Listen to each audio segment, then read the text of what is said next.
Hi everyone, welcome back to my YouTube channel. So ತುಂಬ ತುಂಬ ತುಂಬ ಮೆಸೇಜಸ್ ಬಂದಿದೆ ಆ್ಯಂಡ್ ತುಂಬ ಪಾಸಿಟಿವ್ ರಿಪ್ಲೈಸ್ ಬಂದಿದೆ ನನ್ನ ಪ್ರೀವಿಯಸ್ ಪ್ರೆಗ್ನೆನ್ಸಿ ವೀಡಿಯೋಸ್ಗೆ. I am so happy, I am so glad. ತುಂಬ ಜನಕ್ಕೆ ವೀಡಿಯೋಸ್ ಇಷ್ಟ ಆಗಿ ತುಂಬ ಇನ್ಫಾರ್ಮೇಟಿವ್ ಅಂತ ಮೆಸೇಜ್ ಮಾಡಿದ್ರಿ. So here you go with another story of mind, another postpartum video. So ಇದರಲ್ಲಿ I'll be sharing about my breastfeeding journey. So ಏನಾಗುತ್ತೆ, pregnant ಇದ್ದಾಗ ಪ್ರೆಗ್ನೆಂಟ್ ಆಗೋ ತನಕ ಒಂದು ನರ್ವಸ್ನೆಸ್ ಇರುತ್ತೆ, ಪ್ರೆಗ್ನೆಂಟ್ ಆಗಬೇಕು ಅನ್ನೋ ಅರ್ಜ್ ಇರುತ್ತೆ, ಅಥವಾ you want to have a baby ಅಂತ ಇರುತ್ತೆ. ಸೊ ಪ್ರೆಗ್ನೆನ್ಸಿಲಿ ಆ ಫೇಸ್ ತುಂಬ ಚೆನ್ನಾಗಿರುತ್ತೆ. ಕೊನೆಯಲ್ಲಿ ಪಾಪ ಆಚೆ ಬಂದುಬಿಟ್ರೆ ಸಾಕಾಯಿತು ನಮಗೆ 9 months ಅಂತ ಅನಿಸುತ್ತೆ. ಬಟ್ ಪಾಪು ಆಚೆ ಬಂದ ಮೇಲೆ there is a whole different life up and down, twist and turn, roller coaster, ಏನೆಲ್ಲ ಆಗುತ್ತೆ ಎಲ್ಲ ಆಗ್ಬಿಡುತ್ತೆ.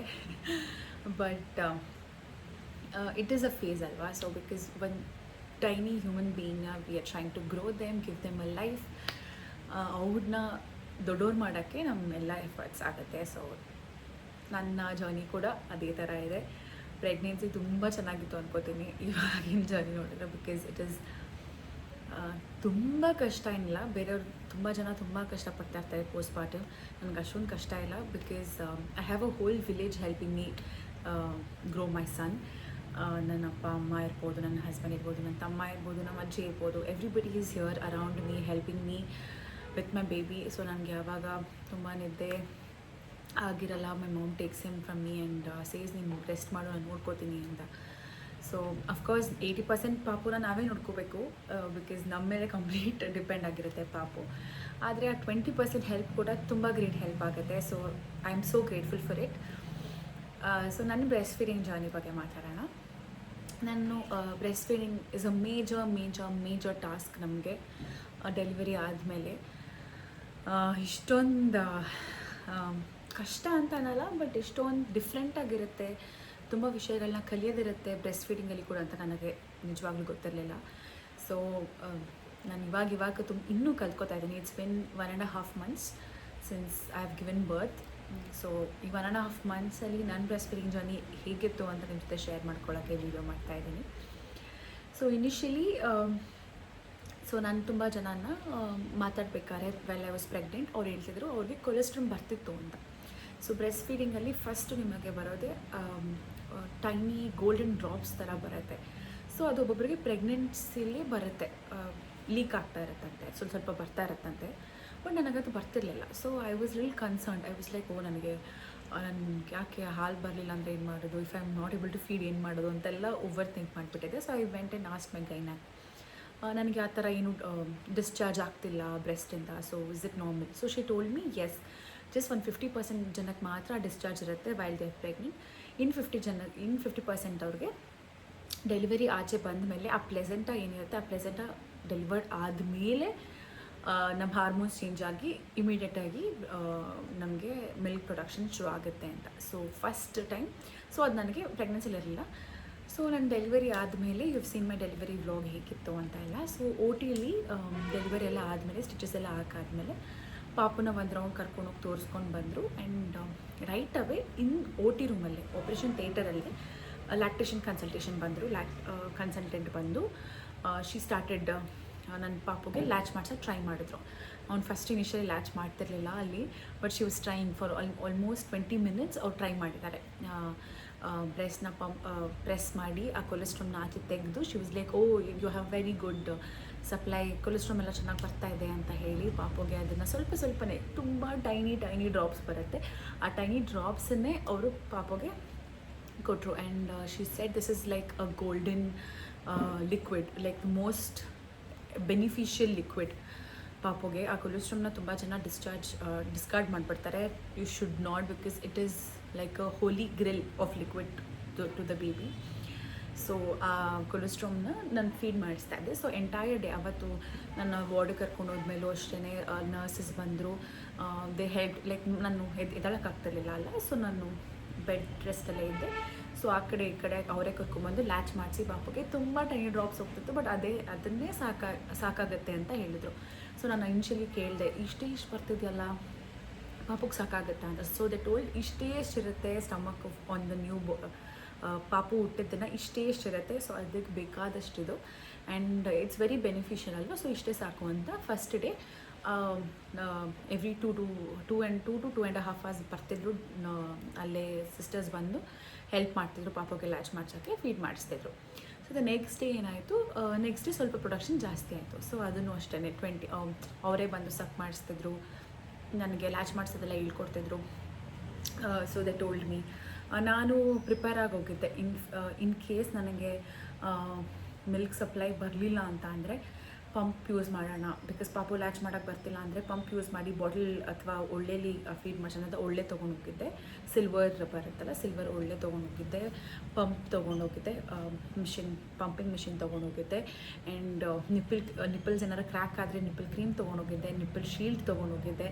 ಆ್ಯಂಡ್ ಬ್ರೆಸ್ಟ್ ಪ್ಯಾಡ್ಸ್ ಕೂಡ ತೊಗೊಂಡೋಗಿದ್ದೆ. Like I was completely prepared. Because ಯಾವಾಗ ಯಾವ ಥರ ಸಿನಾರಿ ಇರುತ್ತೆ ಹೇಳೋಕ್ಕಾಗಲ್ಲ. ಬಿಕಾಸ್ ಇಟ್ ಈಸ್ ಆಲ್ಸೋ ಪಾಪುಗೂ ಕೂಡ ಇಟ್ಸ್ ಅ ನ್ಯೂ ಎಕ್ಸ್ಪೀರಿಯನ್ಸ್ ಅಲ್ಲ, ಅದು ಗೊತ್ತಾಗಲ್ಲ ಹೆಂಗೆ ಲ್ಯಾಚ್ ಮಾಡಬೇಕಂತ. ಸೊ ಲ್ಯಾಚ್ ಮಾಡಿಲ್ಲ ಅಂತ ಅಂದರೆ ನಮಗೇನು ಪ್ರೊಡಕ್ಷನ್ ಆಗ್ತಾ ಇರುತ್ತೆ ಅದು ಕರೆಕ್ಟಾಗಿ ಪಾಪು ಲ್ಯಾಚ್ ಮಾಡದೆ ಅದು ನಾವು ಪಾಪು ಕರೆಕ್ಟಾಗಿ ಹಾಲು ಕುಡಿಲಿಲ್ಲ ಅಂದರೆ ನಮಗೆ ಬ್ರೆಸ್ಟ್ ಪೇನ್ ಬಂದು ನಮ್ಗೆ ಅದರಿಂದ ಫೀವರ್ ಬಂದು ನಿಪ್ಪಲ್ಸ್ ಎಲ್ಲ ಕ್ರ್ಯಾಕ್ ಆಗಿ, ಸೊ ಆಲ್ ಆಫ್ ದಿಸ್ ನಾನು ಕೇಳಿದ್ದೀನಿ. So I was very well prepared. ನಂಗೆ ನಿಪ್ಪಲ್ಸ್ ಕ್ರ್ಯಾಕ್ ಆಗಕ್ಕೆ ನಾನು ಬಿಡಬಾರ್ದು, ಅದಕ್ಕೆ ಕ್ರೀಮ್ಸ್ ತೆಗೆದಿಟ್ಕೊಂಡಿದ್ದೆ. ಆ್ಯಂಡ್ ಪಾಪು ಲ್ಯಾಚ್ ಮಾಡಿಲ್ಲ ಅಂತಂದರೆ ಬ್ರೆಸ್ಟ್ ಪಂಪಿಂಗ್ ಮಿಷಿನ್ ತೆಗೆದಿಟ್ಕೊಂಡಿದ್ದೆ, ಒಳ್ಳೆ ತೊಗೊಂಡೋಗಿದ್ದೆ. So all of this I was very well prepared.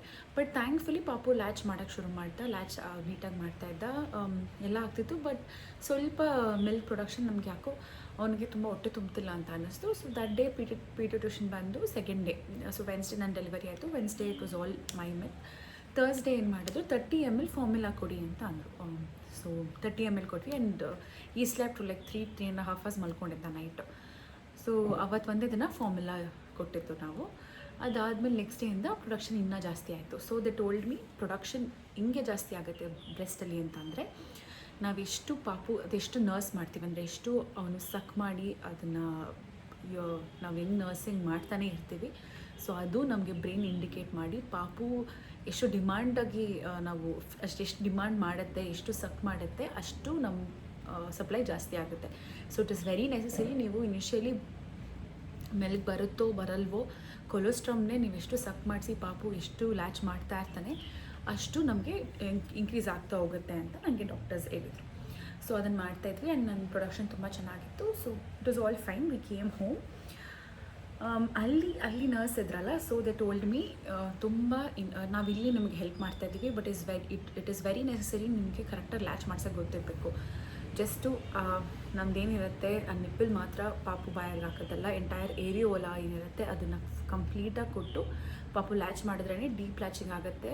ಪಾಪುಗೂ ಹೊಟ್ಟೆ ತುಂಬ ಹಾಲು ಕುಡಿಯುತ್ತೆ. ಆ್ಯಂಡ್ ನಿಮಗೂ ನಿಪ್ಪಲ್ಸ್ ಕ್ರ್ಯಾಕ್ ಆಗೋದಾಗಲಿ ಬ್ರೆಸ್ಟ್ ಪೇನ್ ಬರೋದಾಗಲಿ ಏನೂ ಆಗೋಲ್ಲ ಅಂತ ನನಗೆ ಲ್ಯಾಕ್ಟೇಷನ್ ಕನ್ಸಲ್ಟೇಷನ್ ಇತ್ತು, ನನ್ನ ಪ್ಯಾಕೇಜಲ್ಲಿ ಇನ್ಕ್ಲೂಡ್ ಆಗಿತ್ತು. ಸೊ ಅವ್ರು ಬಂದು ನಂಗೆ ಕಂಪ್ಲೀಟಾಗಿ ನಾಲೆಜ್ ಕೊಟ್ಟು ಅವ್ರು ಹೇಳಿದ್ರು ಎವ್ರಿ 2 hours ಪಾಪುಗೆ ಫೀಡ್ ಮಾಡಬೇಕಾಗುತ್ತೆ. And at least 4.5 months every 2 hours ಪಾಪುನ ಎದ್ದಳಿಸಿ ಮಲಗಿದ್ರು ಎದ್ದಳಿಸಿ ನೀವು ಎಬ್ಸಿ ಅದಕ್ಕೆ ಹಾಲು ಕುಡಿಸ್ಬೇಕು ಎವ್ರಿ 2 hours.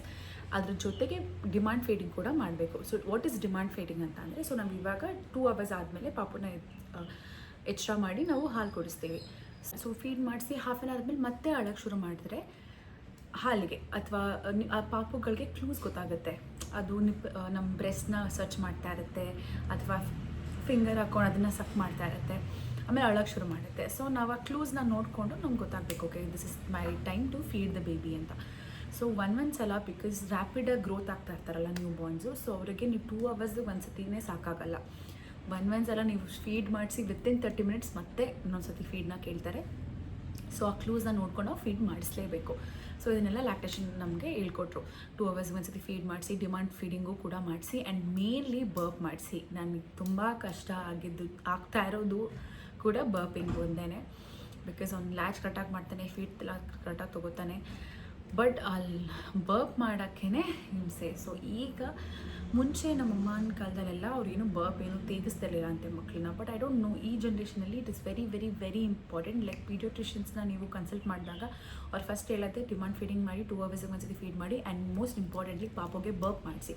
ಲೈಕ್ ತೇಗ್ ಬರಲಿಲ್ಲ ಅಂತಂದರೂ at least for 10 to 15 minutes up hold ಮಾಡಿ ಬರ್ಪ್ ಮಾಡ್ಸೋಕ್ಕೆ ಟ್ರೈ ಮಾಡಿ ಅಂತ ಹೇಳ್ತಾರೆ. ಸೊ ಇದನ್ನೇ ಸ್ವಲ್ಪ ಕಷ್ಟ ಆಗಿದೆ ನನಗೆ initial days, because burping techniques ನನಗೆ ಗೊತ್ತಿರಲಿಲ್ಲ. So I had to learn a lot of burping techniques. ಪಾಪುನ ಫೀಡ್ ಮಾಡಿಸಾದ್ಮೇಲೆ ಎತ್ತು ಕೂರಿಸ್ಕೊಂಡು ಜೆಂಟ್ಲಿ ರಬ್ ಮಾಡಬೇಕು, ಅದಾದಮೇಲೆ ಜಸ್ಟ್ ಎಗ್ಲ ಮೇಲೆ ಹಾಕ್ಕೋಬೇಕು. ಆದರೂ ಒಂದ್ಸಲ ನನ್ನ ಮಗ ತುಂಬ ಟ್ರಿಕ್ಸ್ ಕಲಿತರು, ಇವಾಗ ಮಾಡ್ತಿಲ್ಲ, but we try our best to burp him every time. So ಇದನ್ನೆಲ್ಲ ನನಗೆ ಹೇಳ್ಕೊಟ್ಟಿದ್ರು. ಸೊ ಮನೆಗೆ ಬಂದಾಗ ಸ್ವಲ್ಪ ಒನ್ ಡೇ ಸ್ವಲ್ಪ ಕಷ್ಟ ಆಗ್ತಿತ್ತು, ಬಿಕಾಸ್ ಅಲ್ಲೆಲ್ಲ ನರ್ಸ್ ಹೆಲ್ಪ್ ಮಾಡ್ತಿರಲ್ಲ ಲ್ಯಾಚ್ ಮಾಡೋಕ್ಕೆ. ಸೊ ಅದು ಈಸಿ ಆಗ್ತಿತ್ತು. ಇಲ್ಲಿಗೆ ಮನೆಗೆ ಬಂದಾಗ ಸ್ವಲ್ಪ ಡಿಫಿಕಲ್ಟ್ ಆಯಿತು. ಬಟ್ ತುಂಬ ಜನಕ್ಕೆ ನಂಗೆ ಅಲ್ಲಿ ಸಿಸ್ಟರ್ಸ್ ಹೇಳಿದ್ದೇನೆಂದರೆ, ಇಲ್ಲಿ ನಾವು ಹೆಲ್ಪ್ ಮಾಡ್ತೀವಿ, ನೀವು ಪಾಪು ಫೀಡ್ ತೊಗೊಳತ್ತೆ ಹೊರಟೋಗ್ತಾರೆ ಮ್ಯಾಮ್. ಅಲ್ಲಿ ಮನೆಗೆ ಹೋದ್ಮೇಲೆ ತುಂಬ ಜನ ಮತ್ತೆ ವಾಪಸ್ ಬಂದು ಅಡ್ಮಿಟ್ ಆಗಿದ್ದಾರೆ, ಬಿಕಾಸ್ ಅವ್ರಿಗೆ ಲ್ಯಾಚ್ ಮಾಡ್ಸೋಕೆ ಗೊತ್ತಾಗ್ತಿರಲ್ಲ, ಅವ್ರಿಗೆ ಬ್ರೆಸ್ಟ್ ಪೇನ್ ಬಂದಿರುತ್ತೆ, ಪಾಪು ಕರೆಕ್ಟಾಗಿ ಸಕ್ ಮಾಡಿರಲ್ಲ. ಸೊ ಮಿಲ್ಕ್ ಎಲ್ಲ ಸ್ಟೋರ್ ಆಗಿ ಅದು ತುಂಬ ಹಾರ್ಡಾಗಿ ಬ್ರೆಸ್ಟ್ ಪೇನ್ ಬಂದು ಅದರಿಂದ ಫೀವರ್ ಬಂದು ತುಂಬ ಪ್ರಾಬ್ಲಮ್ಸ್ ಆಗ್ಬಿಟ್ಟು ಮತ್ತೆ ಬಂದು ಅಡ್ಮಿಟ್ ಆಗಿದ್ದಾರೆ. So lot of these things we have seen. So please make sure ನೀವು ಕರೆಕ್ಟಾಗಿ ಲ್ಯಾಚ್ ಮಾಡಿಸಿ, ಕರೆಕ್ಟಾಗಿ ಫೀಡ್ ಮಾಡಿಸಿ ಅಂತ ನನಗೆ ಇದನ್ನೆಲ್ಲ ಹೇಳ್ಕೊಟ್ಟಿದ್ರು. ಸೊ ಎಷ್ಟೇ ಕಷ್ಟ ಆದರೂ ನಾನು ಮಾಡ್ತಾಯಿದ್ದೆ. ಬಟ್ ಮೇಜರ್ ಏನಂದರೆ ಸಿ ಸೆಕ್ಷನ್ ಆಗಿರುತ್ತೆ ಅಲ್ವಾ. ಸೊ ನಮಗೆ ಪಾಪು ಹತ್ತಿದ ತಕ್ಷಣ ಎದ್ದು ಕೂತ್ಕೊಂಡು ನಾವು ಫೀಡ್ ಮಾಡ್ಸೋಕ್ಕಾಗಲ್ಲ. ಅಲ್ಲಿ ಬೆಡ್ಡಲ್ಲಿ ರಿಮೋಟ್ ಇರುತ್ತೆ, we can control. So bed ಮೇಲೆ ಕೆಳಗಡೆ ಮಾಡ್ಕೊಂಡು ಆರಾಮಾಗಿ ಫೀಡ್ ಮಾಡಿಸ್ಬೋದು. ಬಟ್ ಇಲ್ಲಿ ನಾರ್ಮಲ್ ಬೆಡ್ಡಲ್ಲಿ ನಾವು ಮಲ್ಗೋದ್ರಿಂದ ಸೈಡ್ ಟು ಸೈಡ್ ಟರ್ನ್ ಹಾಕೋದೇ ತುಂಬ ಕಷ್ಟ ಆಗ್ತಿತ್ತು ನನಗೆ. It took almost a week. ತುಂಬ ಹತ್ಬಿಟ್ಟಿದ್ದೀನಿ ನಾನು, ನನಗೆ ಎದ್ದೇಳೋಕ್ಕಾಗ್ತಿಲ್ಲ ಕರೆಕ್ಟಾಗಿ. ಪಾಪು ಅಳ್ಬೇಕಾದ್ರೆ I feel so helpless, I not able to hold him and feed him right away ಅಂತ. ಸೊ ಅದೆಲ್ಲ ಆದಮೇಲೆ ನನಗೆ ನಾರ್ಮಲ್ ಡೆಲಿವರಿ ಆದವ್ರಿಗೆ ಫೀಡಿಂಗ್ ಪೊಸಿಷನ್ಸ್ ಸ್ವಲ್ಪ ಕಷ್ಟ ಆಗುತ್ತೆ ಅಂತ ಕೇಳ್ಪಟ್ಟಿದ್ದೀನಿ, because they not suppose to fold their legs. So ಚಪ್ಪಲ್ ಮಟ್ಟೆ ಹಾಕೊಂಡು ಫೀಡ್ ಮಾಡ್ಸೋಕ್ಕಾಗಲ್ಲ. ಸೊ ಕಾಲನ್ನ ಸ್ಟ್ರೈಟ್ ಮಾಡ್ಕೊಂಡು ಮಾಡಬೇಕಾಗತ್ತೆ. ಬಟ್ ನನಗೆ ಚಪ್ಪಲ್ ಮಟ್ಟೆ ಹಾಕ್ಕೊಂಡು ಕುತ್ಕೊಂಡೆ ನಾನು ಫೀಡ್ ಮಾಡಿಸ್ತಾ ಇದ್ದೆ. ಸೊ ನನಗೆ ಡಾಕ್ಟರ್ ಹೇಳಿದರು, ಇಫ್ ಯು ಕಂಫರ್ಟಬಲ್ ಮಲ್ಕೊಂಡು ಫೀಡ್ ಮಾಡಿಸ್ಬೋದು, ಬಟ್ ಬರ್ಪ್ ಮಾಡ್ಬೇಕಾದ್ರೆ ಎದ್ದಳಿಸಿ ನೀವು ಎದ್ದು ಕೂತ್ಕೊಂಡು ಬರ್ಪ್ ಮಾಡಿ ಅಂತ. ಬಟ್ ನಾನು ಎದ್ದು ಕೂತ್ಕೊಳ್ಳೋದೇ ಕಷ್ಟ, ಆ ಕಡೆ ಈ ಕಡೆ ಹೆಂಗೆ ಟರ್ನ್ ಮಾಡಿ ಫೀಡ್ ಮಾಡಿಸ್ಲಿ ಅಂತ ಎವ್ರಿ ನೈಟ್, ಇವಾಗಲೂ ಅಷ್ಟೇ ನಾನು ನೈಟ್ ಎಲ್ಲ ನಾನು ಎದ್ದು ಕೂತ್ಕೊಂಡೆ ಅವನು ಫೀಡ್ ಮಾಡಿಸೋದು. ಬೆಳಗ್ಗೆ ಅವತ್ತೇನು ಮಾಡ್ತೀನಿ, ನನಗೂ ಬೆನ್ನಿಗೆ ರೆಸ್ಟ್ ಆಗುತ್ತೆ ಅಂತ ಮಲ್ಕೊಂಡು ಫೀಡ್ ಮಾಡಿಸ್ತೀನಿ. Like it got use to it. Like 1 month ತನಕ ಎದ್ದು ಕೂತ್ಕೊಂಡೆ ಫೀಡ್ ಮಾಡಿಸಿದೆ, ಬೆಳಗ್ಗೆ ಆಗಲಿ ನೈಟ್ ಆಗಲಿ. ಬಟ್ ಅದಾದಮೇಲೆ ಐ ಸ್ಟಾರ್ಟೆಡ್ ಲರ್ನಿಂಗ್, ಮಲ್ಕೊಂಡು ಫೀಡ್ ಮಾಡಿಸ್ಬೋದು, ಸೊ ನನಗೂ ಬೆನ್ ರೆಸ್ಟ್ ಇರುತ್ತೆ ಅಂತ ಅಂದ್ಕೊಂಡು ಫೀಡ್ ಮಾಡ್ಸೋಕೆ ಶುರು ಮಾಡಿದೆ. ಸೊ ಅಲ್ಲಿ ಏನಾಯ್ತಂದರೆ ಮೇಜರ್ ನನಗೆ ಅವ್ನು ರೈಟ್ ಸೈಡ್ನ ನೀಟಾಗಿ ಲ್ಯಾಚ್ ಮಾಡ್ತಾಯಿದ್ದ, ಲೆಫ್ಟಲ್ಲಿ ಲ್ಯಾಚ್ ಮಾಡೋಕ್ಕೆ ಆಗ್ತಿರ್ಲಿಲ್ಲ ಅವನಿಗೆ. So it is called flat nipples ಅಂತ ಕರೀತಾರೆ. ಸೊ ಅದೊಂದು ಸ್ವಲ್ಪ ಪ್ರಾಬ್ಲಮ್ ಆಗಿತ್ತು ನನಗೆ. ಸೊ ಅದಕ್ಕೆ ನಾನು ಏನು ಮಾಡಿದೆ, ನಾನು ಹೆಂಗಿದ್ರು ಪಂಪಿಂಗ್ ಮಿಷಿನ್ ತಂದು ಇಟ್ಕೊಂಡಿದ್ದೆ, ಪ್ರೋಮೋಮ್ ಅವ್ರದ್ದು ಬೆಸ್ಟ್ ಪಂಪ್ ಮಿಷಿನ್ ತೆಗೆದು ಇಟ್ಕೊಂಡಿದ್ದೆ. ಸೊ ನನ್ನ ಮನೆಗೆ ಬಂದ ಮೇಲೆ, ಡಿಸ್ಚಾರ್ಜ್ ಆಗಿ ಬಂದ ಮೇಲೆ ಲ್ಯಾಚ್ ಮಾಡೋಕ್ಕೆ ಅವ್ನಿಗೆ ಆಗ್ತಿರಲಿಲ್ಲ ಲೆಫ್ಟ್ ಸೈಡ್. ಸೊ ನಾವು ಹಂಗೆ ಬಿಟ್ಬಿಡೋಕ್ಕೂ ಆಗೋಲ್ಲ. So I have to extract the milk ಅಲ್ವಾ. ಸೊ ಎಕ್ಸ್ಟ್ರಾಕ್ಟ್ ಮಾಡಿ ನಾನು ಮುಂಚೆನೇ ಬಾಟಲ್ಸ್ನ ಕೂಡ ತೆಗೆದಿಟ್ಕೊಂಡಿದ್ದೆ. ಗ್ಯಾಸ್ ಆಗದೆ ಇರುವಂಥ ಆ್ಯಂಟಿಕೋಲಿಕ್ ಬಾಟಲ್ಸ್ ಬರುತ್ತೆ ಫಿಲಿಪ್ಸ್ದು. ಸೊ ಆ ಬಾಟಲ್ಸ್ ಕೂಡ ತೆಗೆದಿಟ್ಕೊಂಡಿದ್ದೆ. ಸೊ ಆ ಬಾಟಲ್ಸಲ್ಲಿ ನಾನು ಇವ್ರಿಗೆ ಪಂಪ್ ಮಾಡಿ, ಹಾಲನ್ನ ನೀಟಾಗಿ ಪಂಪ್ ಮಾಡಿ ಫೀಡ್ ಮಾಡಿದೆ ಫಾರ್ ಆಲ್ಮೋಸ್ಟ್ 15 ಡೇಸ್. ಹಿಂಗೆ ರೈಟ್ ಸೈಡ್ ಮಾತ್ರ ನಾನು ಫೀಡ್ ಮಾಡಿಸ್ತಿದ್ದೆ, ಲೆಫ್ಟ್ ಸೈಡ್ ಪಂಪ್ ಮಾಡಿ ನಾನು ಹಾಲು ಕುಡಿಸ್ತಾ ಇದ್ದೆ. ಸೊ ಇದರಿಂದ ನನಗೇನೂ ಪ್ರಾಬ್ಲಮ್ ಆಗಿಲ್ಲ, ಅವನಿಗೂ ಹೊಟ್ಟೆ ತುಂಬ್ತಿತ್ತು, ಅವನು ಆರಾಮಾಗ್ತಿದ್ದ. ಸೊ ಗ್ರ್ಯಾಜುವಲಿ ವೀಕ್ 4 ಆಗ್ತಾಯಿದ್ದಂಗೆ ಮಕ್ಕಳು ತುಂಬ ಫೀಡ್ ತೊಗೋತಾ ಇರ್ತಾರೆ, especially in the evening. So it's called as witching hours ಅಂತ ಕರೀತಾರೆ. ಸೊ ಈ ವಿಚಿಂಗ್ ಅವರ್ಸಲ್ಲಿ ಏನಂದರೆ ತುಂಬ ಗ್ರೋತ್ ಪೀರಿಯಡ್ ಇರುತ್ತೆ. ವೀಕ್ 4 to week 6 ಏನಿರುತ್ತೆ, ಮಕ್ಕಳು ತುಂಬ ಫೀಡ್ ಕೇಳ್ತಾ ಇರ್ತಾರೆ. ವೀಕ್ 3ಇಂದನೇ ಶುರು ಆಗುತ್ತೆ, ತುಂಬ ಗ್ರೋತ್, ಬ್ರೈನ್ ಡೆವಲಪ್ಮೆಂಟ್ ತುಂಬ ಆಗುತ್ತಂತೆ. ಸೊ ಆ ರೀಸನ್ಗೆ especially in the evening every 30 minutes ಪಾಪು ನನಗೆ ಫೀಡ್ ಕೇಳೋಕ್ಕೆ ಶುರು ಮಾಡ್ಕೊಂಡ. ಲೈಕ್ ಇವಾಗ ತಾನೇ ಫೀಡ್ ಮಾಡಿಸಿ ಬರ್ಪ್ ಮಾಡಿಸಿ ಮಲ್ಕೊಂಡು ಒಂದು 10 minutes ರೆಸ್ಟ್ ಮಾಡ್ತಾಯಿದ್ದೆ, ಮತ್ತೆ ಅಳಕ್ಕೆ ಶುರು ಮಾಡ್ತಾಯಿದ್ದ. ಅವನಿಗೆ ಹೊಟ್ಟೆ ಹಸಿತಾ ಇದೆ ಅಂತ ಕ್ಲೂಸ್ ಕೊಡೋಕ್ಕೆ ಶುರು ಮಾಡ್ತಾಯಿದ್ದ. So I had to feed him again. So ಅವಾಗಲೇ ಐ ಲರ್ನ್, ಹಿಂಗೆ ಕುತ್ಕೊಂಡ್ರೆ ನನಗೆ ಅದೇ ಕಾರಣಕ್ಕೂ ನಾನು ಫೀಡ್ ಮಾಡ್ಸೋಕ್ಕಾಗಲ್ಲ, ತುಂಬ ಬ್ಯಾಕ್ ಪೇನ್ ಬರ್ತಾಯಿದೆ. So it is always better ಮಲ್ಕೊಂಡು ಮಾಡ್ಸೋಣ ಅಂತ ಆವಾಗಲೇ ನಾನು ಮಲ್ಕೊಂಡು ಫೀಡ್ ಮಾಡ್ಸೋಕ್ಕೆ ಶುರು ಮಾಡಿದ್ದು. ಆ್ಯಂಡ್ ಲೆಫ್ಟ್ ಸೈಡ್ ಪಂಪ್ ಮಾಡಿದೆ. ಸೊ ರೈಟ್ ಸೈಡ್ ನಾನು ಫೀಡ್ ಮಾಡ್ತಾ ಲೆಫ್ಟ್ ಸೈಡ್ ಪಂಪ್ ಮಾಡಿ ಆ ಹಾಲನ್ನ ನೆಕ್ಸ್ಟ್ ಫೀಡಿಗೆ. ಸೊ ನಾನಿವಾಗ ಅರೌಂಡ್ 2 o'clock ನಾನು ಫೀಡ್ ಮಾಡ್ತಿದ್ರೆ 2 o'clock ಈ ಕಡೆ ಫೀಡ್ ಮಾಡ್ತಿದ್ದೆ, ಈ ಕಡೆ ಪಂಪ್ ಮಾಡಿ ಇಟ್ಕೊಂಡು ಆ 2 o'clock ನಾವೇನು ಪಂಪ್ ಮಾಡಿರ್ತೀವಿ ಅದನ್ನು 4 hours ನಾವು ರೂಮ್ ಟೆಂಪ್ರೇಚರಲ್ಲಿ ಇಡ್ಬೋದು ಹಾಲನ್ನ. ಸೊ ರೂಮ್ ಟೆಂಪ್ರೇಚರಲ್ಲಿ ಇಟ್ಕೊಂಡು 4 hours ಒಳಗಡೆ ಮತ್ತೆ ನೆಕ್ಸ್ಟ್ 2 hours ಮತ್ತೆ ಫೀಡ್ ಮಾಡಿಸ್ಬೇಕಲ್ಲ. ಸೊ ಅವಾಗ ಬಾಟಲ್ಗೆ ಹಾಕಿ ಫೀಡ್ ಮಾಡಿಸಿ ಬರ್ಪ್ ಮಾಡಿಸಿ ಮಲಗಿಸ್ತಾ ಇದ್ದೆ. ಸೊ ಇದೇ ಥರ ಮಾಡ್ತಾಯಿದ್ದೆ. ಬಟ್ ಇದು ಮಾಡ್ತಾ ನನಗೆ ಏನಾಯ್ತು ಅಂತಂದರೆ ಆಲ್ಮೋಸ್ಟ್ 15 days ನಾನು ಪಂಪ್ ಮಾಡಿದೆ ಲೆಫ್ಟ್ ಸೈಡ್. ಅವನು ತುಂಬ ನ್ಯೂ ಬೋರ್ನ್ ಇದ್ದಾರ, ಸೊ ಅವ್ನಿಗೆ ಲ್ಯಾಚಿಂಗ್ ಸ್ವಲ್ಪ ಪ್ರಾಬ್ಲಮ್ ಆಗ್ತಿತ್ತು ಅಂತ ಲೆಫ್ಟ್ ಸೈಡು ಪಂಪ್ ಮಾಡ್ತಿದ್ದೆ. ಬಟ್ ನನಗೆ ನಾವು ಎಷ್ಟು ಪಂಪ್ ಮಾಡಿ ಎಷ್ಟು ನರ್ಸ್ ಮಾಡ್ತಾ ಇರ್ತೀವಿ, ಎಷ್ಟು ಫೀಡ್ ಮಾಡಿಸ್ತಾ ಇರ್ತೀವಿ ಅಷ್ಟು ಸಪ್ಲೈ ಜಾಸ್ತಿ ಆಗುತ್ತೆ. ಸೊ ಪಂಪ್ ಮಾಡಬೇಕಾದ್ರೆ ನಿಮ್ದು ಎಂಟೈರ್ ಬ್ರೆಸ್ಟ್ ಕಂಪ್ಲೀಟ್ಲಿ ಎಂಟಿ ಆಗುತ್ತೆ, ಹಾಲು ಕಂಪ್ಲೀಟಾಗಿ ಎಕ್ಸ್ಟ್ರಾಕ್ಟ್ ಆಗುತ್ತಲ್ಲ. ಸೊ ಅವಾಗ ಬ್ರೈನ್ಗೆ ಇಂಡಿಕೇಶನ್ ಹೋಗುತ್ತೆ ಕಂಪ್ಲೀಟಾಗಿ ಖಾಲಿ ಆಗಿದೆ, we need to produce more ಅಂತ. ಸೊ ಆ ಥರ ಪ್ರೊಡ್ಯೂಸ್ ಆಗಿ ತುಂಬ ಪ್ರೊಡಕ್ಷನ್ ಜಾಸ್ತಿ ಆಗೋಯ್ತು ನನಗೆ, supply milk supply. So like it started leaking. And ಪಾಪು ಒಂದು ಸಲ 3 hours ಎದ್ದೇಳ್ತಾನೆ ಇರಲಿಲ್ಲ. ಎದ್ದೇಳಲಿಲ್ಲ ಅಂತಂದರೆ ನನಗೆ ಫುಲ್ ಬ್ರೆಸ್ಟ್ ಪೇಯ್ನ್ ಬಂದುಬಿಡ್ತಿತ್ತು ಆ್ಯಂಡ್ ಲೀಕ್ ಆಗೋಕ್ಕೆ ಶುರು ಆಗ್ತಿತ್ತು. So I decided no, I will stop pumping. ನಾನು ಪಂಪಿಂಗ್ ಯಾವಾಗ ಮಾಡ್ತೀನಿ ಅಂತಂದರೆ only when I am going out, ಅಥವಾ ನಾನು ಪಾಪು ಬಿಟ್ಟೆಲ್ಲ ಆಚೆ ಹೋಗ್ಬೇಕಂತ ಅಂದರೆ, ಅಥವಾ ನಾವೆಲ್ಲರೂ ಒಟ್ಟಿಗೆ ಟ್ರಾವೆಲ್ ಮಾಡಬೇಕಾದ್ರೆ ಅಲ್ಲೆಲ್ಲ ಡಿಫಿಕಲ್ಟಿ ಆಗುತ್ತೆ ಫೀಡ್ ಮಾಡಿಸೋದು. So it is better pump ಮಾಡಿ ಫೀಡ್ ಮಾಡಿಸಿದ್ರೆ ನನಗೂ ಕಂಫರ್ಟಬಲ್ ಇರುತ್ತೆ, ಪಾಪಗೂ ಕಂಫರ್ಟಬಲ್ ಇರುತ್ತೆ. ಸೊ ಅವಾಗ ಮಾತ್ರ ಇಟ್ಕೊಳ್ಳೋಣ ಅಂತ I stop pumping. So pumping stop ಮಾಡಿದಾಗ ಸ್ವಲ್ಪ ಡಿಫಿಕಲ್ಟಿ ಆಯಿತು, because it started leaking very badly. Pump ಕರೆಕ್ಟಾಗಿ ಅಂದರೆ ಪಾಪು ಕರೆಕ್ಟಾಗಿ ಸಕ್ ಮಾಡದೆ ಹಾಲು ತೆಗಿತಿರ್ಲಿಲ್ಲ ಅಲ್ಲ. ಸೊ ಅವ್ನು ಕುಡಿದ್ರೂ ಸ್ವಲ್ಪ ಬಿಡ್ತಿದ್ದ. ಸೊ ಅದೆಲ್ಲ ಫುಲ್ ಲೀಕ್ ಆಗ್ತಿತ್ತು, ತುಂಬ ಅನ್ಕಂಫರ್ಟಬಲ್ ಫೀಲ್ ಆಗ್ತಿತ್ತು ನನಗೆ. So then I start using disposable breast pads. ಅದನ್ನು ತೆಗೆದಿಟ್ಕೊಂಡಿದ್ದೆ, ಅದನ್ನು ಸ್ಟಾರ್ಟ್ ಯೂಸ್ ಮಾಡೋಕ್ಕೆ ಶುರು ಮಾಡಿದೆ. ಅದ್ರಲ್ಲಿ ಏನು ಪ್ರಾಬ್ಲಮ್ ಆಯ್ತು ಅಂದರೆ, ಅಫ್ಕೋರ್ಸ್ ನನಗೆ ನನಗೆಲ್ಲ ನೀಟಾಗಿ ಇರಬೇಕು ಅಂತ ಅಂದ್ಕೊಂಡು ಅದನ್ನು ಯೂಸ್ ಮಾಡೋಕ್ಕೆ ಶುರು ಮಾಡಿದೆ. ಲ್ಯಾಕ್ಟೇಷನ್ ಕನ್ಸಲ್ಟೆಂಟ್ ಹೇಳಿದರು, ನಿಮಗೆ ಯಾವಾಗೆಲ್ಲ ಫೀಡ್ ಮಾಡ್ತೀರಾ ಬಿಫೋರ್ ಫೀಡ್ ಮಾಡಾದಮೇಲೆ ಅದೇ ಏರಿಯಾಗೆ ನೀವು ನಿಮ್ಮ ಹಾಲನ್ನೇ ಹಾಕಿ ಏರ್ ಡ್ರೈ ಮಾಡಿ, ಲೈಕ್ ಒನ್ ಮಿನಿಟ್ ಬಿಡಿ, ಅದಾದಮೇಲೆ you have to wear your inners ಅಂತ ಹೇಳಿದರು ನನಗೆ. ನಾನು ಅದನ್ನು ಮಾಡೋದು ಮರ್ತ್ಕೊಂಡ್ಬಿಟ್ಟೆ. ಈ ಬ್ರೆಸ್ಟ್ ಪ್ಯಾಡ್ಸ್ ಇತ್ತಲ್ಲ, ಸೊ ಅದೇನು ಮಾಡುತ್ತೆ ಬ್ರೆಸ್ಟ್ ಪ್ಯಾಡ್ಸ್, ಅದು ಎಂಟೈರ್ ಏರಿಯಾನ ಡ್ರೈ ಮಾಡುತ್ತೆ. ಇಟ್ ಕೀಪ್ಸ್ ಸಕ್ಕಿಂಗ್ ಅಲ್ವಾ, ಎಸ್ಪೆಷಲಿ ಡಿಸ್ಪೋಸಬಲ್ ಬ್ರೆಸ್ಟ್ ಪ್ಯಾಡ್ಸ್ ಏನಿರುತ್ತೆ ಅದು ಕಾಟನ್ ಅಲ್ಲ, ಫುಲ್ ಡ್ರೈ ಮಾಡುತ್ತೆ ಆ ಏರಿಯಾನೇ. ಸೊ ಆ ಥರ ಡ್ರೈ ಮಾಡಿ ನನಗೆ ಲೆಫ್ಟ್ ಸೈಡು ನೀಟಾಗಿ ಲ್ಯಾಚ್ ಮಾಡೋಕ್ಕೆ ಶುರು ಮಾಡಿದ್ದೆ. ಆಲ್ಮೋಸ್ಟ್ ಒಂದು ವಾರ ನಂಗೆ ಕಷ್ಟ ಆಯ್ತು ಅಷ್ಟೇ. ಅದಾದಮೇಲೆ ನನಗೆ ಅವ್ನು 2 ಕಡೆನೂ ಇವಾಗ ಆರಾಮಾಗಿ ಲ್ಯಾಚ್ ಮಾಡ್ಕೊಂಡು ಆರಾಮಾಗಿ ಫೀಡ್ ತೊಗೋತಾನೆ. ಸೊ ನನಗೆ ರೈಟ್ ಸೈಡ್ ಏನಾಗಿತ್ತು, ನಂಗೆ ಸ್ಟಾರ್ಟಿಂಗಲ್ಲಿ ನಿಪ್ಪಲ್ ಏನು ಕ್ರ್ಯಾಕ್ ಆ ಥರ ಏನೂ ಆಗಿರಲಿಲ್ಲ. ಬಟ್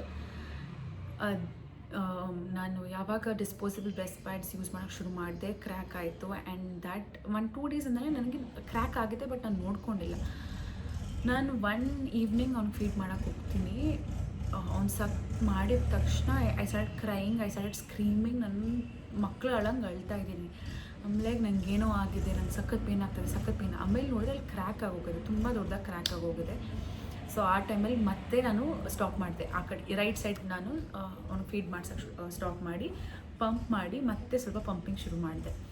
ಸೊ ಲೆಫ್ಟ್ ಸೈಡ್ ಮಾತ್ರ ಅವ್ನಿಗೆ ಆವಾಗ ನರ್ಸ್ ಮಾಡ್ತಾಯಿದ್ದೆ, ರೈಟ್ ಸೈಡ್ ಪಂಪ್ ಮಾಡಿ ಹಾಲು ಕೊಡಿಸ್ತಾ ಇದ್ದೆ for almost 3 days. But nipple ಕ್ರೀಮೆಲ್ಲ ತೆಗೆದಿಟ್ಕೊಂಡಿದ್ನಲ್ಲ, ಸೊ ತುಂಬ ಯೂಸ್ಫುಲ್ ಆಯಿತು ನನಗೆ.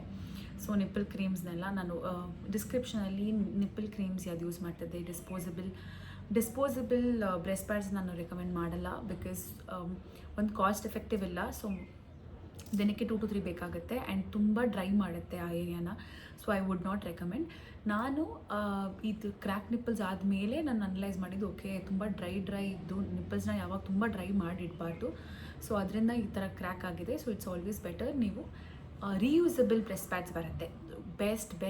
ನಾನು ಅದನ್ನು ಕೂಡ ಲಿಂಕಲ್ಲಿ ಹಾಕಿರ್ತೀನಿ, ಡಿಸ್ಕ್ರಿಪ್ಷನ್ ಲಿಂಕಲ್ಲಿ ಚೆಕ್ ಮಾಡಿ. Nipple cream, nipple shield and breast pads, reusable breast pads. So ಇದು ಹೆಂಗಿರುತ್ತೆ, ಪ್ಯಾಕ್ ಆಫ್ 3 ಒಂದು ತೆಗೆದಿಟ್ಕೊಂಡಿದ್ದೆ ನಾನು.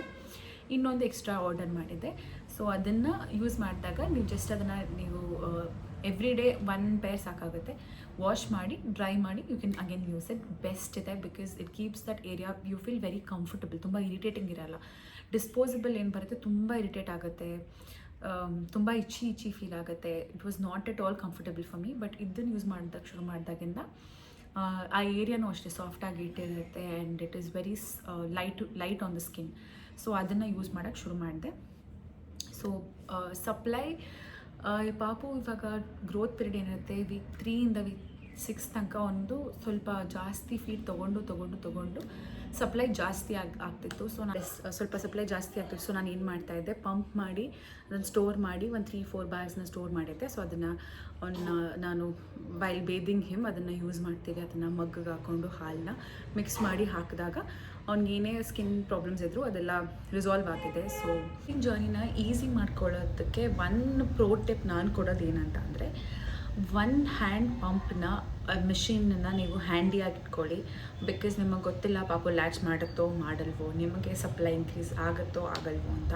ನೀವು ಎಷ್ಟು ಪಂಪ್ ಮಾಡ್ತೀವಿ, ನಿಮಗೆ ಸಪ್ಲೈ ಕಡಿಮೆ ಇದ್ದರೆ one of the best advice ಅಥವಾ ಒನ್ ಗ್ರೇಟೆಸ್ಟ್ ಟಿಪ್ ಅಂದರೆ ಸ್ಟಾರ್ಟ್ ಪಂಪಿಂಗ್. ಸೊ ಪಂಪ್ ಮಾಡ್ತಾ ಮಾಡ್ತಾ ಮಾಡ್ತಾ ಗ್ರ್ಯಾಜುವಲಿ ತುಂಬ ಇನ್ಕ್ರೀಸ್ ಆಗುತ್ತೆ ಮಿಲ್ಕ್ ಸಪ್ಲೈ.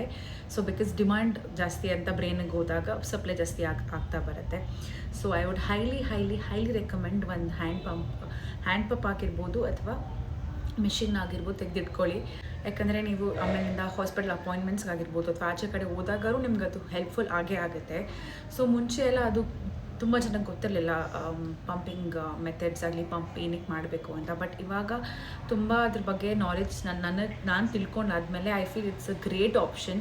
ತುಂಬ ಜನ ಮಕ್ಳಿಗೆ ಯಾರ್ಯಾರು ಲ್ಯಾಚ್ ಮಾಡೋಕ್ಕಾಗಲ್ಲ, ಪಂಪ್ ಮಾಡಿ ಹಾಲು ಕುಡಿಸಿದ್ರೆ ಇಟ್ ಇಸ್ ದ ಬೆಸ್ಟ್ ಅಲ್ವಾ. ಸೊ ಫಾರ್ಮುಲಾ ಹೋಗಿ ಅಥವಾ ನಾವು ಬ್ರೆಸ್ಟ್ನ ಪೇನ್ ಬರ್ಸ್ಕೊಂಡು ನಾವು ಹುಷಾರು ತಪ್ಪೋದು ಬದಲು it is always best to express milk through pumping and then give it to the baby. ಅಥವಾ ಸಪ್ಲೈ ಕಡಿಮೆ ಆಗಿದ್ದು ಸಪ್ಲೈ ಜಾಸ್ತಿ ಮಾಡೋಕ್ಕಾಗಿರ್ಬೋದು. ಅಥವಾ ಇವಾಗ ನನಗೇನು ಪ್ರಾಬ್ಲಮ್ ಆಗಿತ್ತು, ಲ್ಯಾಚ್ ಕರೆಕ್ಟಾಗಿ ಮಾಡ್ತಿರಲಿಲ್ಲ ಲೆಫ್ಟ್ ಸೈಡ್ ಅಂತ ಹೇಳ್ತಾ ಇಲ್ಲ. ಸೊ ಇದಕ್ಕೆಲ್ಲದಕ್ಕೂ ತುಂಬ ಹೆಲ್ಪ್ ಆಗುತ್ತೆ. And even if you want to go out, ಆಚೆ ಹೋದಾಗ ಅಥವಾ ನಿಮಗೆ ಇವಾಗ ತುಂಬ ಸ್ಲೀಪ್ ಡಿಪ್ರೈವ್ಡ್ ಆಗಿದ್ದು ನಂಗೆ ನಿದ್ದೆ ಬೇಕು ಅಂತ ಅನಿಸಿದಾಗ ಎಕ್ಸ್ಪ್ರೆಸ್ ಮಾಡಿ ಮಲ್ಕೊಂಡ್ರೆ ನಿಮ್ಮ ಫ್ಯಾಮಿಲಿ ಯಾರು ಒಬ್ಬರು ಪಾಪುಗೆ ಅದನ್ನು ಫೀಡ್ ಮಾಡಿಸ್ಕೋಬೋದು. ಸೊ ಅವಾಗ ಸ್ವಲ್ಪ ರೆಸ್ಟಾರು ಸಿಗುತ್ತೆ. It is one of the best option. Because ನಂಗೆ ಲ್ಯಾಕ್ಟೇಷನ್ ಅವರು ಅದನ್ನೇ ಹೇಳಿದ್ದು, have a pumping machine handy ಅಂತಲೇ ಹೇಳಿದ್ದು. ಮುಂಚೆ ಪಂಪಿಂಗ್ ಮಿಷಿನ್ ತೆಗೆದಿಟ್ಕೊಂಡಿದ್ದೆ ಅಂತ ಕೇಳಿದ್ರು. ಸೊ ಐ ಟೋಲ್ಡ್ ತೆಗೆದಿಟ್ಕೊಂಡಿದ್ದೀನಿ, ಈಗ ಹಾಸ್ಪಿಟಲ್ ಬ್ಯಾಗಲ್ಲಿ ಕೂಡ ಇದೆ ಅಂತ ಹೇಳಿದೆ. She was like that's really great. Second best option to feed a baby is first breast feeding. Nursing ಏನು ಮಾಡ್ತೀವಿ ಅದೇ first preference and first best thing to do. But ಅದು ಆಗ್ತಿಲ್ಲ ಅಂತ ಅಂದರೆ ತುಂಬ ಜನ ಮದರ್ಸ್ಗೆ, ನ್ಯೂ ಮದರ್ಸ್ಗೆ ಆಗ್ತಿಲ್ಲ ಅಂತ ಅಂದರೆ pumping is the best option ಅಂತ ಹೇಳಿದ್ದಾರೆ. ಸೊ ಹೇಳಿದ್ರು ಕೂಡ. ಸೊ ನಾನು ಅದಕ್ಕೆ 15 days ನಾನು ಮಾಡಿದ್ದು. ಬಟ್ ಅದಾದಮೇಲೆ ಸಪ್ಲೈ ತುಂಬ ಓವರ್ ಸಪ್ಲೈ ಆಗೋಯಿತು ನನಗೆ. So I want to stop. So ಅದು ಒಂದು ರೀಸನ್ಗೆ ನಾನು ಸ್ಟಾಪ್ ಮಾಡಿದೆ. ಬಟ್ ಇವಾಗಲೂ ಅಷ್ಟೇ, if I have to go out, ನಾನು ಆಚೆ ಹೋಗಬೇಕು ಅಥವಾ ನಾನು ರೆಸ್ಟ್ ಬೇಕು ಅಂತ ಅಂದಾಗ ನಾನು ಪಂಪ್ ಮಾಡಿ ಅದನ್ನು ಕೊಟ್ಟು ನಮ್ಮ ಅಮ್ಮಂಗೆ ದೇಲ್ ಫೀಡ್. ರೆಗ್ಯುಲರ್ ಆಗಿಲ್ಲ, ಮುಂಚೆ 15 days 20 days ಕಂಟಿನ್ಯೂಸ್ ಆಗಿ ಮಾಡಿದೆ. ಪಂಪಿಂಗ್ ಮಾಡಿ ನರ್ಸಿಂಗ್ ಕೂಡ ಮಾಡಿದೆ ಆಸ್ ವೆಲ್ ಆಸ್ ಪಂಪಿಂಗ್ ಕೂಡ ಮಾಡಿದೆ. ಬಟ್ ಇವಾಗ ಲೈಕ್ 15 days ಒನ್ಸ್ ಏನಾದ್ರು ಹಾಸ್ಪಿಟಲ್ ಅಪಾಯಿಂಟ್ಮೆಂಟ್ಸ್ಗೆ ಹೋಗಬೇಕು ಅಥವಾ ಎಲ್ಲರೂ ಆಚೆ ಹೋಗಬೇಕು, ನನಗೇನೋ ರೆಸ್ಟ್ ಏನಾದ್ರು ಬೇಕಂತ ಅಂದರೆ ಸ್ಟಾಪ್ ಮಾಡಾದ್ಮೇಲೆ ಒಂದು 2 to 3 times ಪಂಪಿಂಗ್ ಯೂಸ್ ಮಾಡಿದ್ದೀನಿ. So keep that as a this is been my journey. So ಇವಾಗ is 1.5 months old. So feeding ಎಲ್ಲ ತುಂಬ ಚೆನ್ನಾಗಿ ತೊಗೋತಾನೆ. But burping is a problem. ತುಂಬ ಪ್ರಾಬ್ಲಮ್ ಆಗ್ತಿರೋದೆ ಅದು. ಬಿಕಾಸ್ ಬರ್ಪ್ ಮಾಡಿಸಿಲ್ಲ ಅಂದರೆ ಪಾಪುಗೆ ಗ್ಯಾಸ್ ಫಾರ್ಮ್ ಆಗುತ್ತೆ. ಸೊ ಗ್ಯಾಸ್ ಫಾರ್ಮ್ ಆದರೆ ದೇ ಆರ್ ವೆರಿ ಅನ್ಕಂಫರ್ಟಬಲ್. ಅದು ಒಂದು ಸ್ವಲ್ಪ ಪ್ರಾಬ್ಲಮ್ ಆಗ್ತಾಯಿದೆ. So I'm trying to burp him every time I feed him. ಮುಂಚೆ 20 minutes ಕಂಪ್ಲೀಟಾಗಿ ಫೀಡ್ ತೊಗೋತಿದ್ದ. ಬಟ್ ಇವಾಗ he hardly I nurse him only for like 10 minutes ಮಾತ್ರ ಫೀಡ್ ತೊಗೋತಾನೆ. But he feels comfortable. So ನಮಗೆ ಯಾವಾಗ ಗೊತ್ತಾಗುತ್ತೆ ಅವ್ರಿಗೆ ಹಾಲು ಸಾಕಾಗ್ತದೆ ಅಂತ ಅಂದರೆ ಮಿನಿಮಮ್ 6 ಅಂದರೆ ನಾವು ಲಂಗೋಟ್ಸ್ ಯೂಸ್ ಮಾಡಿದ್ರೆ ಮಿನಿಮಮ್ 6 times ಅವರು ಇನ್ ಅ ಡೇ ಪೀ ಮಾಡಿದ್ರೆ ಇಟ್ ಮೀನ್ಸ್ ನಿಮ್ಮ ಬ್ರೆಸ್ಟ್ ಮಿಲ್ಕ್ ಅವ್ರಿಗೆ ಸಾಕಾಗ್ತದೆ ಅಂತ. ಬಟ್ ನನ್ನ ಮಗ ಅದಕ್ಕಿಂತ ತುಂಬ ಜಾಸ್ತಿನೇ ಸತಿನೇ ಸುಸು ಮಾಡ್ತಾನೆ. ಸೊ ಆ್ಯಂಡ್ ವೆಯ್ಟ್ ಗೇನ್ ಕೂಡ ಅಷ್ಟೇ. ಇನಿಷಿಯಲಿ ಪಾಪು ಹುಟ್ಟಿದಾಗ ಎಷ್ಟಿರುತ್ತೆ, ಅರೌಂಡ್ 10 to 15% ವೆಯ್ಟ್ ಡಿಕ್ರೀಸ್ ಆಗುತ್ತೆ. ಅದಾದಮೇಲೆ it is suppose to increase. So minimum every day 25 to 30 grams ಅವರು ಇನ್ಕ್ರೀಸ್ ಆಗಬೇಕು ವೆಯ್ಟಲ್ಲಿ. ಸೊ ಅದಾದರೆ ಇನ್ಕ್ರೀಸ್ ಆಗ್ತಿದ್ರೆ ನಿಮ್ಮ ಹಾಲು ಸಾಕಾಗ್ತದೆ ಅಂತ. ತುಂಬ ಜನ ಅನ್ಕೋತೀವಿ ಬಿಕಾಸ್ ಗೊತ್ತಾಗಲ್ಲ ಅಲ್ವಾ ನಮಗೆ ಹಾಲು ಸಾಕಾಗ್ತಿದೆಯಾ ಪಾಪುಗೆ ಇಲ್ವಾ ಅಂತ. ಸೊ ನನಗೆ ಪಂಪ್ ಮಾಡ್ತಿದ್ನಲ್ಲ, ನಾನು ಪಂಪ್ ಮಾಡಿದಾಗ ನನಗೆ ಎಷ್ಟು ಎಮ್ ಎಲ್ ಬರ್ತಿದೆ ಅಂತ ನಂಗೆ ಗೊತ್ತಾಗ್ತಿತ್ತು. ಸೊ ಐ ನ್ಯೂ ನನ್ನ milk supply is adequate for my baby ಅಂತ. ಸೊ ಅವ್ನ ವೆಯ್ಟ್ ಕೂಡ ಇನ್ಕ್ರೀಸ್ ಆಗ್ತಿದ್ದ, ಯೂರಿನ್ ಔಟ್ಪುಟ್ ಕೂಡ ಕರೆಕ್ಟಾಗಿರ್ತಿತ್ತು. So I knew my breast milk is enough for him. So fortunately with all God's grace ನಾವೇನು extra top up ಏನು formulas ಅಥವಾ ಏನು ಅವ್ನಿಗೆ ಕೊಟ್ಟಿಲ್ಲ. ಜಸ್ಟ್ ಬ್ರೆಸ್ಟ್ ಮಿಲ್ಕಲ್ಲಿ he is well in good, he is doing fine. Very thankful for it as well. So this is been my breast feeding journey. ಚಿಕ್ಕ ಪುಟ್ಟ ನನ್ನ ಜರ್ನೀಸಲ್ಲಿ ಅಪ್ಸ್ ಆ್ಯಂಡ್ ಡೌನ್ಸ್ನ ಶೇರ್ ಮಾಡ್ತಾ ಇದ್ದೀನಿ ಈ ವಿಡಿಯೋದಲ್ಲಿ. ಬಿಕಾಸ್ ನೀವೇನೋ ನ್ಯೂ ಮದರ್ಸ್ ಆಗಿದ್ರೆ ನಿಮಗೆ ಈಸಿ ಆಗಲಿ to know what you doing right and what you doing wrong. And burping is very very very important. Weight gain is important. ಅವ್ರು ಫೀಡ್ ಮಾಡಿಸೋದು ಇಂಪಾರ್ಟೆಂಟ್. ನಿಮ್ಮ ಪೀಡಿಯಾಟ್ರಿಷಿಯನ್ ನಿಮಗೆ ಕಂಪ್ಲೀಟ್ ನಾಲೆಜ್ ಕೊಟ್ಟಿರ್ತಾರೆ, ನಿಮಗೆ ಎಷ್ಟು ಟೈಮ್ ಒಂದ್ಸತಿ ಫೀಡ್ ಮಾಡಿಸ್ಬೇಕು ಅಂತ ಎಲ್ಲ. ತುಂಬ ಎಸ್ಪೆಷಲಿ ನ್ಯೂ ಬಾರ್ನ್ಸ್ಗೆ ನೀವು 2 hours ಒಂದ್ಸತಿ ಫೀಡ್ ಮಾಡಿಸ್ಬೇಕು ಅಂತ ಅಂತಾರೆ. ಅಂದರೆ ಅವ್ರಿಗೆ ಮಕ್ಕಳುಗಳು ಊಂಬಲ್ಲಿದ್ದಾಗ ಅವ್ರಿಗೆ ಮಲ್ಗೆ ಅಭ್ಯಾಸ ಇರುತ್ತೆ. ಸೊ ಆಚೆ ಬಂದಾಗ ಅವ್ರಿಗೆ ದೇ ಡೋಂಟ್ ನೋ ನಾವು ಎದ್ದೇಳಬೇಕು, ವಿ ಆರ್ ಫೀಲಿಂಗ್ ಹಂಗ್ರಿ ಅಂತ. ಅಟ್ಲೀಸ್ಟ್ ಫಾರ್ 1 ಮಂತ್ ಅವ್ರಿಗೆ ಗೊತ್ತಾಗಲ್ಲ. So it is always better ನಾವು 2 ಅವರ್ಸ್ ಒಂದ್ಸತಿ ಅವ್ರನ್ನ ಎಬ್ಬಿಸಿ ನಾವು ಫೀಡ್ ಮಾಡಿಸ್ಲೇಬೇಕು. ಇಲ್ಲಾಂದರೆ ಮಕ್ಳಿಗೆ ತುಂಬ ಡಿಹೈಡ್ರೇಟ್ ಆಗಿ ತುಂಬ ಪ್ರಾಬ್ಲಮ್ಸ್ ಆಗುತ್ತೆ ಮಕ್ಕಳಿಗೆ. So we should make sure that baby is not dehydrated. ತುಂಬ ಓವರ್ ಕ್ಲೋತಿಂಗ್ ಮಾಡಿಬಿಟ್ಟು ಮಲಗಿಸ್ತೀವಿ ಮಕ್ಕಳನ್ನ, 3-4 ಲೇಯರ್ಸ್ ಎಲ್ಲ ಹಾಕಿ. ಅದನ್ನು ಕೂಡ ಮಾಡಬಾರ್ದು, ಆವಾಗಲೂ ಡಿಹೈಡ್ರೇಟ್ ಆಗುತ್ತೆ ಮಕ್ಕಳು.